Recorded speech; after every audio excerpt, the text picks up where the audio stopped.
Well, first let me say we're happy to have a law. After going so many years without a law, being subject to the whims, vagaries, currents of what was going on in Washington regarding funding and program stability, just having a law is a very welcome change at this point. Like all change, it presents challenges and opportunities, and one of the reasons we're all here today is to see how we can work together on those challenges and opportunities. I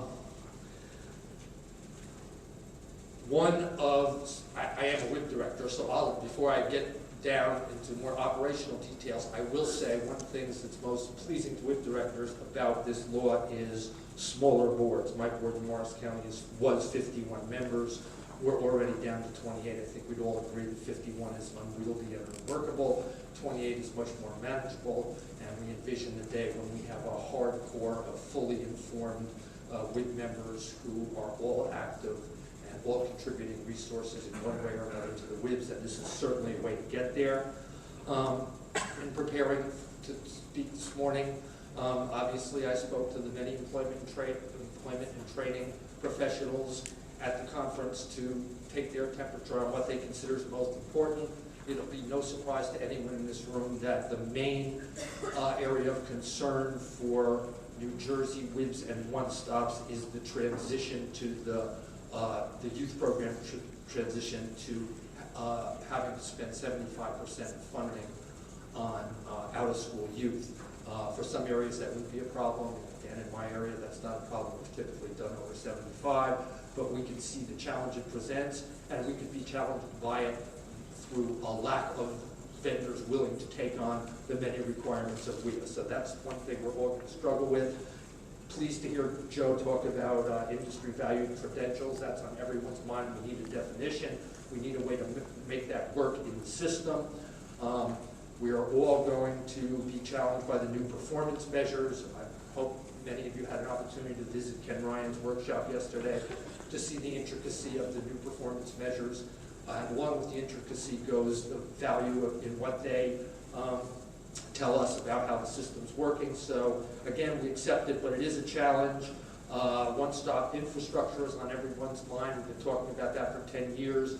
But equitable funding of the one-stops have never occurred. We hope that this law is the impetus for that. Many of us are excited about regional planning already taking place in some areas of the state. One thing I particularly am excited about is incumbent worker training. We're very pleased that we'll have the ability to train people, in some cases, to move them from below self-sufficiency to self-sufficiency wages while they're working. There's a great part of the workforce that works but doesn't make money. This is a way to move them into the to the mainstream. We're pleased to do that. It's also, in my opinion, one of the absolutely best ways to serve business. We all repeat the mantra every day that we have to serve business. This is one of the best ways to do it. I mentioned smaller boards, and one thing that's going on, particularly in New Jersey, not related to the law, but certainly presents an opportunity with the law, is the New Jersey Employability Skills Task Force, which has recognized the crisis in soft skills in New Jersey among the workforce, and it's particularly acute now with unemployment hovering around 5% in some of the counties, lower in our counties, where employers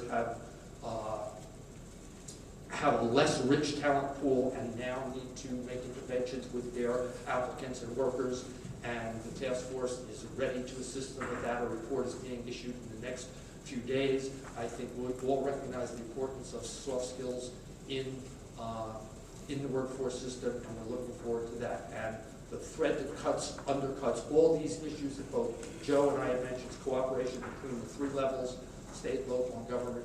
We're most eager to hear what Holly has to say for her part. Thank you.